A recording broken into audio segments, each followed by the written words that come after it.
Hello dear students, welcome again to our channel Sun Physics. अब हम कर रहे हैं क्विज़ नंबर 12 और इसका जो टॉपिक रहेगा बेटा वो रहेगा मैग्नेटिज्म एंड ईएमआई। इससे रिलेटेड क्वेश्चन हम इस क्विज़ में करने वाले हैं। इससे पहले भी एक क्विज़ इसी टॉपिक पे हो चुका है, उसमें आपकी काफ़ी अच्छा रिस्पांस था। उसी तरह का ये भी एक क्विज़ है, क्योंकि क्वेश्चंस तो जितने हो जाएँ उतने कम ही पड़ते हैं। तो इसी ऑर्डर में हमारे इस क्विज़ का जो पहला क्वेश्चन है वो आपके सामने है। A current I flows in a circular arc of wire whose radius is capital R, which subtends an angle of 3 pi by 2 radian at its center. The magnetic induction B at the center is, देखिए ये जो आपको एक arc दिखाई दे रहा है जिसकी radius R है, वो सेंटर पे 3 पाई बाई 2 एंगल सबटेंड कर रहा है। आपको बताना है उस करंट कैरिंग वायर की वजह से उसके सेंटर पे मैग्नेटिक इंडक्शन B की वैल्यू कितनी होगी। आपके ऑप्शंस हैं, option A mu nought I by R, option B mu nought I by 2r, option C 2 mu nought I by R and option D 3 mu nought I by 8r। और आपका समय शुरू होता है अब।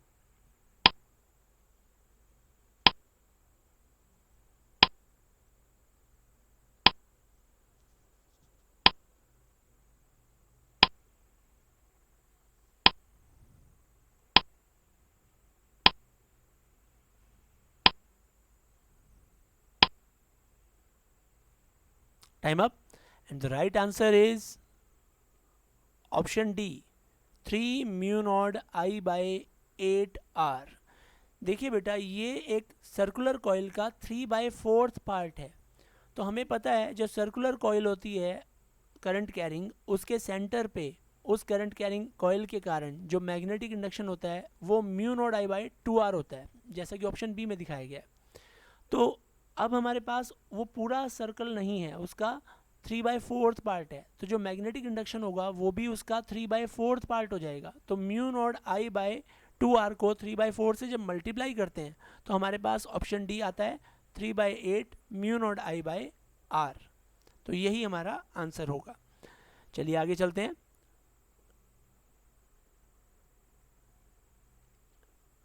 इस क्वेश्चन को हम मैथमेटिकली देख भी सकते हैं।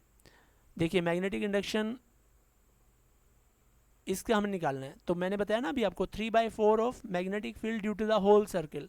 तो होल सर्किल का कितना है, mu nought I by 2r into 3/4। तो नीचे 4 इंटू 2 8 हो जाएगा। चलिए आगे चलते हैं। Question number 2, magnetic field due to a ring having n turns at its centre is proportional to if r is the radius of the ring. यानी कि एक रिंग है जिसकी रेडियस r है, उसमें n टर्न्स हैं, तो उसके सेंटर पे जो मैग्नेटिक इंडक्शन होगा वो किसके प्रोपोर्शनल होगा, ये हमें बताना है। ऑप्शन ए है r के proportional, option B r raise to the power -1, option C N R and option D N R raise to the power -1। यहाँ ध्यान रखिए, पावर -1 जो है वो केवल r पे है, n पे नहीं है। आपका समय शुरू होता है अब।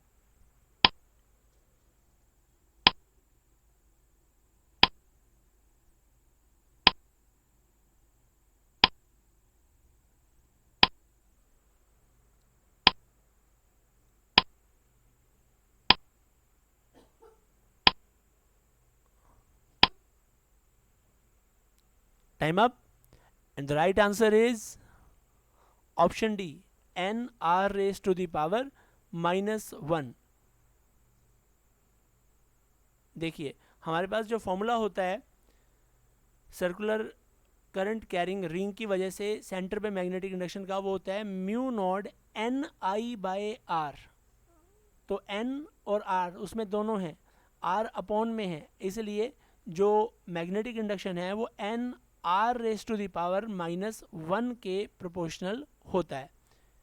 ठीक है, चलिए अगले क्वेश्चन की ओर चलते हैं। Question number 3, the ratio of magnetic field at the center of a current carrying coil of radius a and at a distance a from the center of the coil and perpendicular to the axis of the coil. यानी कि दो magnetic field हैं, एक तो current carrying coil के centre पे और एक उसके सेंटर से ए डिस्टेंस पे उसकी एक्सिस पे.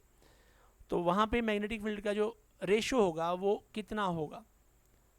Option A 1/√2, option B √2, option C 1/2√2 and option D 2√2. And your time starts now.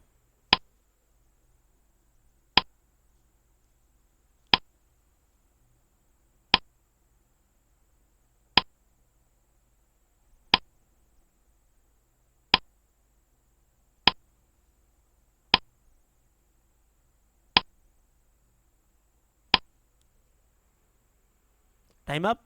And the right answer is option D 2√2. देखिए इक्वेशन कैसे होगा. Ratio of the magnetic field at the centre of current carrying coil and at a distance A from the centre is BC/BA. ये आ जाएगा 1 + x² power 3/2, जहाँ x जो है वो centre से उस पॉइंट का डिस्टेंस है जहाँ पे मैग्नेटिक इंडक्शन निकाल रहे हैं. तो x = हमें a करना है, क्योंकि एक्सिस पे कितने डिस्टेंस पे कह रहा है वो, रेडियस के बराबर. तो रेडियस a है, तो x = जब आप a करेंगे तो 1 + a² 1 हो जाएगा. तो 1 + 1 2 raised to 3/2, यानी कि 2√2. यही रेशो हमें निकालना था. ठीक है, चलिए आगे चलते हैं. A current carrying coil has a radius r. The distance from the center of the coil on the axis of the coil where the magnetic induction is 1/8 of its value at the center of the coil. देखिए पिछले question जैसा ही question है ये. आपको ये दिया गया है कि एक कॉइल जिसकी रेडियस r है, तो the distance from the centre of the coil, हमें वो डिस्टेंस निकालना है उस कॉइल के सेंटर से जहाँ पे जो मैग्नेटिक इंडक्शन है वो कॉइल के सेंटर पे मैग्नेटिक इंडक्शन का 1/8 है. ठीक है, आपके ऑप्शंस हैं. Option A √3r, option B r/√3, option C 2/√3 into r, option D r/2√3. And your time starts now.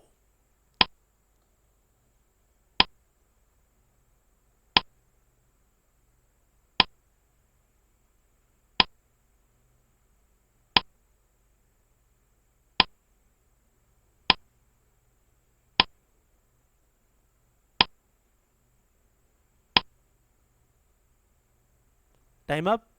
And the right answer is again option D r/2√3. देखिए कैसे होगा. अकॉर्डिंग टू द क्वेश्चन, जो axis पे x distance पे magnetic induction है वो centre वाले का 1/8 है. तो ये जो बेटा आपको लेफ्ट में फॉर्मूला दिया गया है ना, ये वाला, ये किसके लिए फॉर्मूला है? ये एक सर्कुलर करंट कैरिंग कॉइल की एक्सिस पे सेंटर से x दूरी पे जो मैग्नेटिक इंडक्शन होता है उसका फॉर्मूला है. I कॉइल में करंट है, R कॉइल की रेडियस है, और x क्या है? देखिए मान लिया सपोज ये आपकी कॉइल है, ये इसकी एक्सिस हो गई, तो यहाँ से और यहाँ तक का जो डिस्टेंस है वो सपोज x है. ठीक है, इसकी जो रेडियस है कॉइल की वो r है. ठीक है, तो इस पॉइंट के ऊपर जो मैग्नेटिक इंडक्शन है उसका फॉर्मूला ये होता है, और सेंटर पे हमें पता है μ0I/2r है. ये उसका 1/8 है. ये क्वेश्चन में गिवन है बेटा. ठीक है, अब आगे तो कुछ क्वेश्चन में रह ही नहीं गया. आई होप ये चीज़ आपको क्लियर हो गई होगी. अब आगे हम इसको मैथमेटिकली सॉल्व ही करेंगे सिर्फ. तो देखिए क्या होता है आगे. μ0I से μ0I कैंसिल हो जाएगा, r² 2 से 8 भी 4 टाइम्स कैंसिल हो जाएगा ना, 2 से 2 कैंसिल हो जाएगा, 8 रह जाएगा. ठीक है, अब x² + r² raised to 3/2 is equal to 8r³. दोनों साइड का हम क्यूब रूट ले लेते हैं, तो क्या आ जाता है, या पावर 2/3 कर देते हैं दोनों साइड, तो X square plus R square is equal to 4r²। यहाँ से x आ जाएगा √3r। थोड़ा सा एनटीएससी वालों के लिए अलग क्वेश्चन है, लेकिन इसे ध्यान देंगे। चलिए next question, question number 5। 2 concentric coil of 10 tons each are situated in the same plane। दो कॉइल हैं जिसमें दोनों में 10 टन है, उन दोनों को सेम प्लेन में रखा गया है। Their radii R 2 centimetre and 4 centimetre and they carry respectively 0.2 and 0.3 ampere current in opposite directions. The magnetic field at the centre is. दो कोयल जिनमें 10-10 टर्न है, दोनों की रेडियस दे रखी है, दोनों में करंट दे रखे हैं अपोजिट डायरेक्शन में, तो उनके सेंटर पे मैग्नेटिक इंडक्शन कितना होगा। आपके ऑप्शंस हैं, option A 35/4 into mu nought, option B mu nought by 80, option C 7/80 mu nought, and option D 25/2 mu nought. And your time starts now.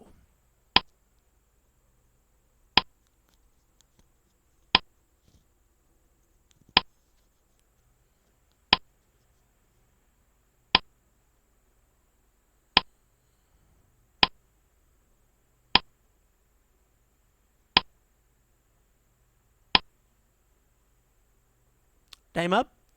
And the right answer is option B mu nought by 80। कैसे होगा बेटा, ध्यान से समझिए। Suppose जो coils हैं वो इस तरह से हैं, कंसेंट्रिक कॉइल, एक की रेडियस 2 है, एक की 4 है, एक में करंट फ्लो हो रहा है 0.2 एम्पियर, दूसरे में 0.3 एम्पियर है, लेकिन अपोजिट डायरेक्शन में। तो दोनों के कारण जो बेटा मैग्नेटिक इंडक्शन आएगी सेंटर पे, वो अपोजिट होंगे, एक में आउटवर्ड एक में इनवर्ड। ठीक है, तो एट ओ पॉइंट B1 की वैल्यू जो होगी उसमें ध्यान दीजिए, राइट हैंड थंब रूल से जो करंट आएगा वो जो मैग्नेटिक इंडक्शन आएगा वो आउटवर्ड आएगा, तो आउटवर्ड को हम डॉट से रिप्रेजेंट करते हैं। ध्यान दीजिए, ये जो हमने यहाँ रिप्रेजेंट किया है ये डॉट है, ये मैग्नेटिक इंडक्शन शो रहा है। तो म्यू नॉट I/2R वाले फॉर्मूले से ये रिजल्ट आ गया म्यू नॉट बाई 20 और डायरेक्शन आ गई आउटवर्ड। ठीक है, अब अगला पॉइंट जो उसकी वजह से दूसरे रिंग की वजह से होगा B2, वो म्यू नॉट, इस बार करंट है 0.3, रेडियस है 4, तो ये आ जाएगा 3 म्यू नॉट बाई 80, लेकिन ये आएगा इनवर्ड। ठीक है, अब इनमें से जो बड़ा है वो डोमिनेट करेगा, तो B equal to B1 minus B2, mu nought by 20 minus 3 mu nought by 80। इसको सॉल्व करके आ जाएगा 4 mu nought minus 3 mu nought by 80 या म्यू नॉट बाई 80, और इसकी डायरेक्शन आएगी perpendicular outward to the plane. ठीक है, तो आई होप ये आपको क्लियर हो गया होगा। आगे चलते हैं, question number 6। A given length of wire carries A steady current, it is bent first to form a circular plane coil in one turn of 1 turn. If the loop of the same length is now bent more sharply to give double loop of the smaller radius, then the magnetic field at the center caused by the same current is। एक बार फिर से मैं question बता रहा हूँ। हमारे पास एक wire है, उसकी कोई लेंथ है, उसमें कोई स्टेडी करंट फ्लो होता है। अब हम उसे बेंड कर देते हैं एक सर्कुलर कॉइल की फॉर्म में जिसका केवल एक टर्न है। अब उसी लूप को दोबारा से हम क्या करते हैं, फिर से उसका डबल लूप बना देते हैं जिसकी थोड़ी कम रेडियस है। तो अब जो मैग्नेटिक फील्ड उसके सेंटर पे आएगा बाय द सेम करंट, वो क्या होगा। ऑप्शन ए, एक quarter of the first value, पहले वाली वैल्यू का 1/4 रह जाएगा। ऑप्शन बी अनअल्टर्ड, चेंज नहीं होगा, सेम रहेगा। Option C 4 times of the first value, पहले वाली वैल्यू का 4 टाइम्स हो जाएगा। And option D 2 times of its first value, पहले वाली वैल्यू का 2 गुना हो जाएगा। आपका समय शुरू होता है अब।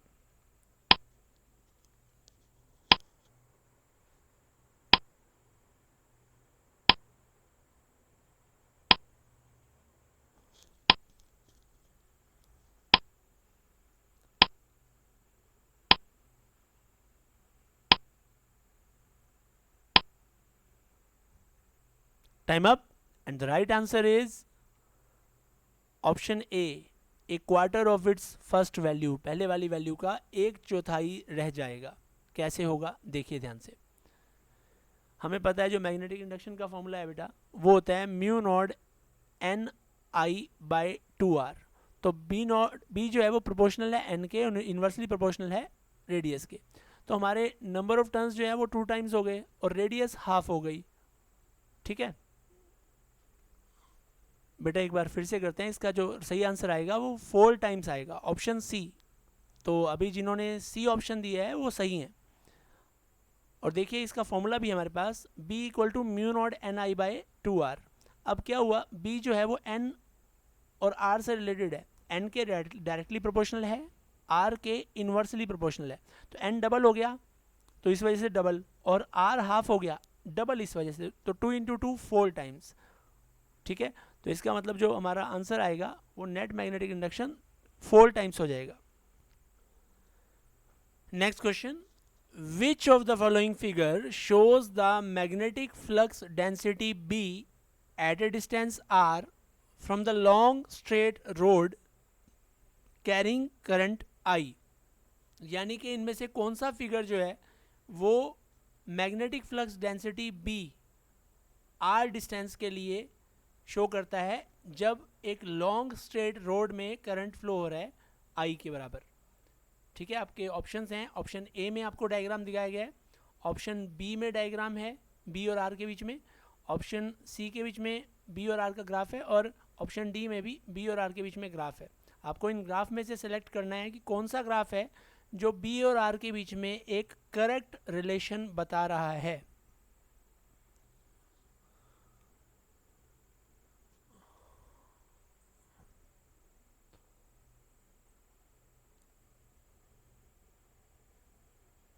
आपका समय शुरू होता है अब।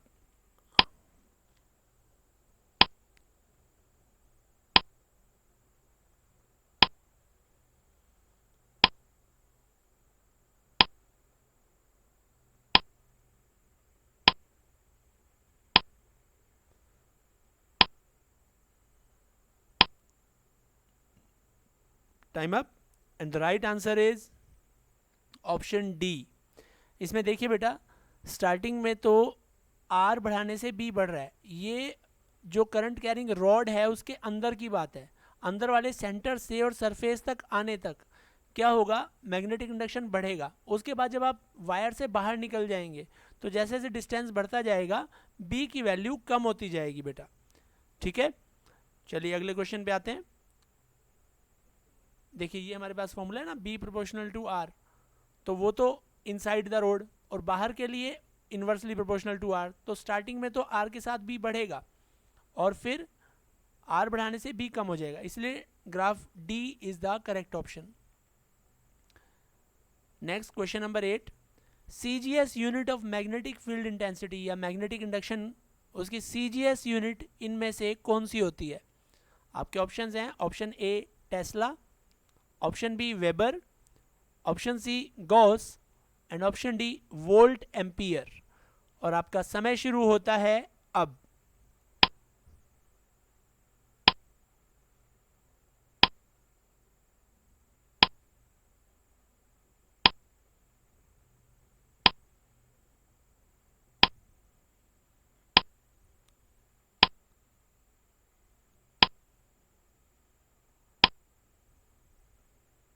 Time up and the right answer is C goes.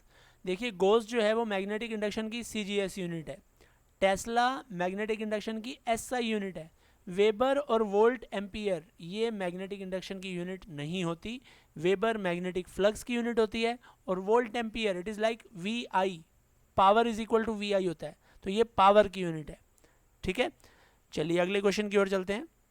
Question number 9, by inserting an iron core in the coil the magnetic induction of the strength of its magnetic field, यानी कि एक कॉइल है करंट कैरिंग कॉइल, उसका जो magnetic field है उस पे एक आयरन कोर इंसर्ट करने से क्या फ़र्क पड़ता है। ऑप्शन ए इंक्रीज हो जाता है, ऑप्शन बी डिक्रीज हो जाता है, ऑप्शन सी रिमेन सेम कोई फ़र्क नहीं पड़ता, and option D become zero. आपका समय शुरू होता है अब।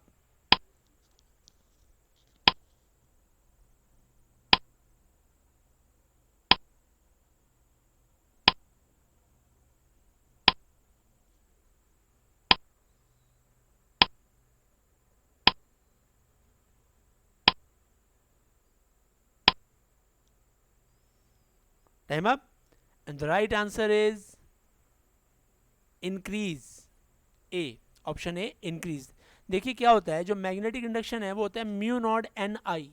म्यू नॉट होता है एयर कॉइल के लिए, अगर मीडियम हो जाए तो म्यू हो जाएगा, और आयरन जो है उसका म्यू जो होता है वो म्यू नॉट से ज़्यादा होता है।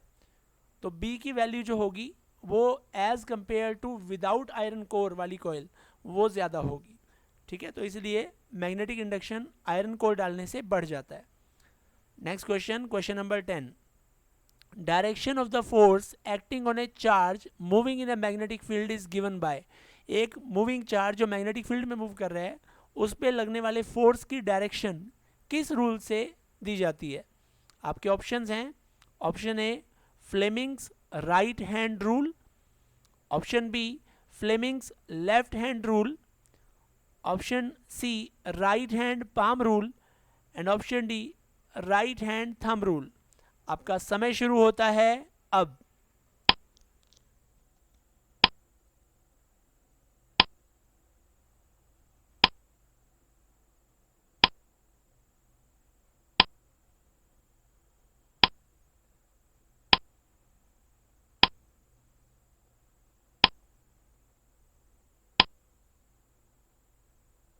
Time up and the right answer is Fleming's left hand rule, option B. देखिए फ्लेमिंग राइट हैंड रूल जो है, सॉरी, जो फ्लेमिंग लेफ्ट हैंड रूल है उसमें जो मिडिल फिंगर है वो मूविंग चार्ज की मोशन की डायरेक्शन को रिप्रेजेंट करती है, फर्स्ट फिंगर मैग्नेटिक इंडक्शन को रिप्रेजेंट करती है, और जो थंब होता है वो उस पर लगने वाले मैग्नेटिक फोर्स की डायरेक्शन को रिप्रेजेंट करता है। ठीक है, चलिए आगे चलते हैं। Question number 11। Angle of dip is maximum at. कहां पर एंगल ऑफ डिप जो होगा वो मैक्सिमम होगा? आपके ऑप्शंस हैं, ऑप्शन ए पोल्स पे, ऑप्शन बी इक्वेटर पे, option C at the centre of earth, and option D none of these. And your time starts now.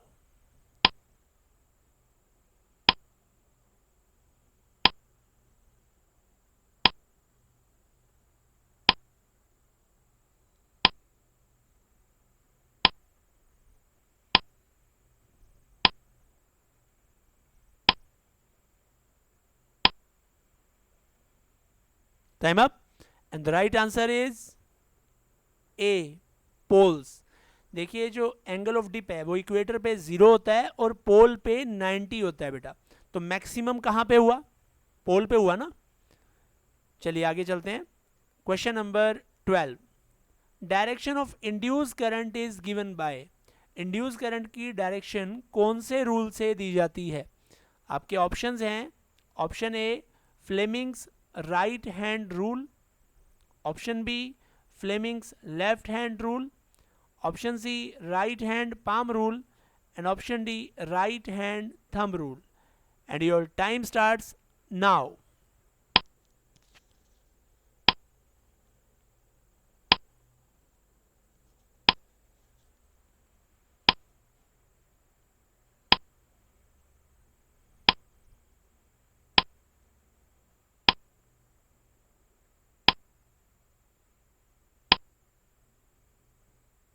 Time up and the right answer is A Fleming's right hand rule.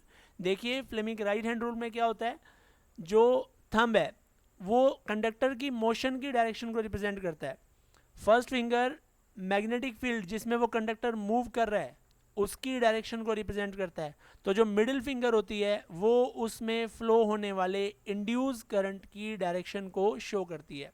Fleming left hand rule क्या करता है वो हम discuss कर चुके हैं। Right hand palm rule किसी current carrying wire के कारण किसी पॉइंट पे जो मैग्नेटिक इंडक्शन है उसकी डायरेक्शन के लिए यूज होता है। और राइट हैंड थंब रूल जो है वो अगर करंट कैरिंग वायर है तो उसके चारों ओर मैग्नेटिक फील्ड कैसा प्रोड्यूस होगा, उसके लिए यूज़ होता है। ठीक है, चलिए अगले क्वेश्चन पे आते हैं। Question number 13, working principle of transformer is, transformer का वर्किंग प्रिंसिपल है option A Fleming's right hand rule, option B mutual induction, option C Snell's law and option D right hand thumb rule. And your time starts now.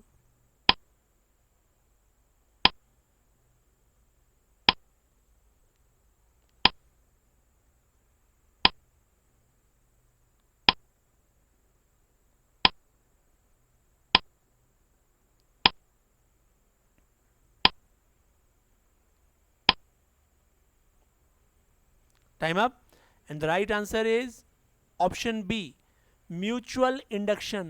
देखिए mutual induction क्या होता है, दो coil हैं, एक coil में flux change करते हैं, दूसरे में एक ईएमएफ इंड्यूस हो जाता है, वोल्टेज इंड्यूस हो जाती है, तो ये फिनोमिना म्यूचुअल इंडक्शन कहलाता है। ट्रांसफार्मर में भी बेटा यही होता है, दो कॉइल होती हैं, एक प्राइमरी एक सेकेंडरी, तो जिसके नंबर ऑफ टर्न्स ज़्यादा होते हैं उसकी वोल्टेज ज़्यादा, जिसके नंबर ऑफ टर्न्स कम उसकी voltage come.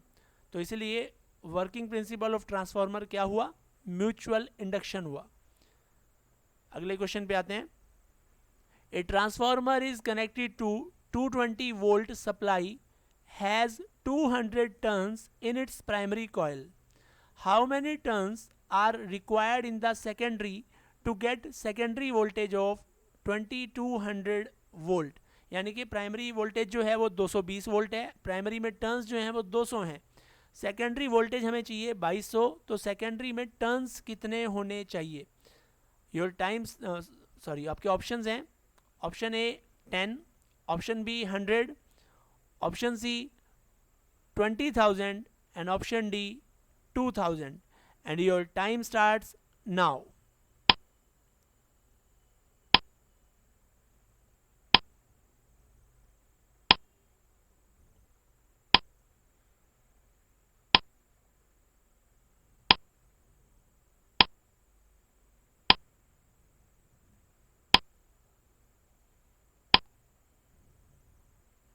Time up and the right answer is option D 2000। देखिए मैंने अभी जो कंसेप्ट बताया था, क्या करेंगे हम, हमारे पास प्राइमरी वोल्टेज है वीपी, कितनी है 220, ठीक है, नंबर ऑफ टर्न्स प्राइमरी के दे रखे हैं 200, और सेकेंडरी वोल्टेज हमें कितनी चाहिए वीएस, वो रिक्वायर्ड है 2200। तो सेकेंडरी में टर्न्स कितने रिक्वायर्ड हैं ये पूछा गया है, ठीक है, दिस इज क्वेश्चन मार्क। तो हमारे पास सीधा फॉर्मूला है बेटा कि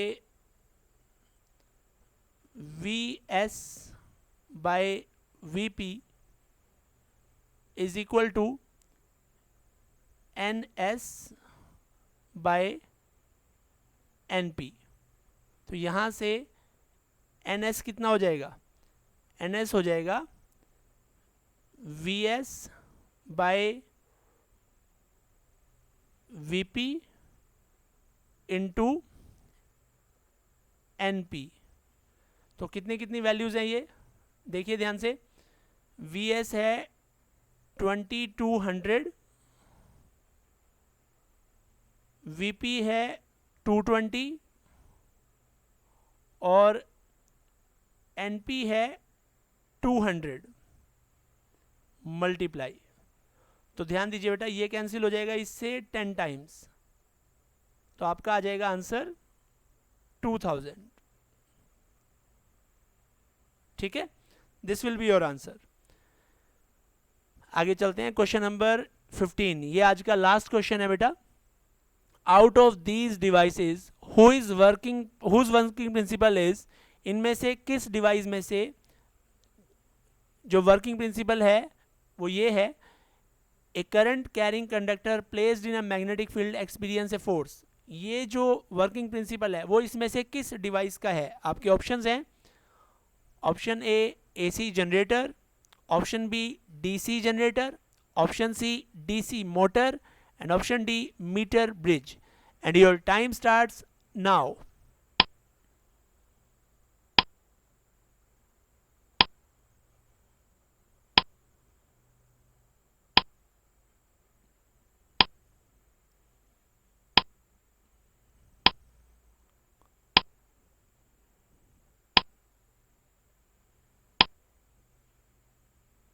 time up. And the right answer is C, DC motor. देखिए बेटा, बाकी सब क्या है, जैसे एसी जनरेटर है, डीसी जनरेटर है, ये तो करंट प्रोड्यूस कर रहे हैं, ठीक है. करंट कैरिंग वायर अगर मैग्नेटिक फील्ड में रखा जाए तो वो रोटेट करना शुरू करता है, क्योंकि दोनों वायर पे अलग अलग फोर्स लगता है जिसकी वजह से वो रोटेट करती है. ये वर्किंग प्रिंसिपल है डीसी मोटर का. मीटर ब्रिज तो बेटा कॉन्सेप्ट ही अलग है. मीटर ब्रिज जो है वो व्हीट स्टोन ब्रिज के प्रिंसिपल पे बेस्ड है. तो इस तरह से ये हमारे आज के क्वेश्चन ख़त्म हो जाते हैं. आपने बहुत अच्छे से क्वेश्चंस के आंसर दिए. Thank you very much. I hope आप इस क्विज़ को एंजॉय भी कर रहे हैं और आपकी नॉलेज भी अच्छे से बढ़ रही है. अगर ऐसा है तो आप इसको लाइक, शेयर और सब्सक्राइब कर सकते हैं. अपने फ्रेंड्स को भी शेयर कर सकते हैं. और कल जो है वो हम नेक्स्ट क्विज़ करेंगे, उसका टॉपिक मैं अनाउंस कर दूंगा. ठीक है. Thank you.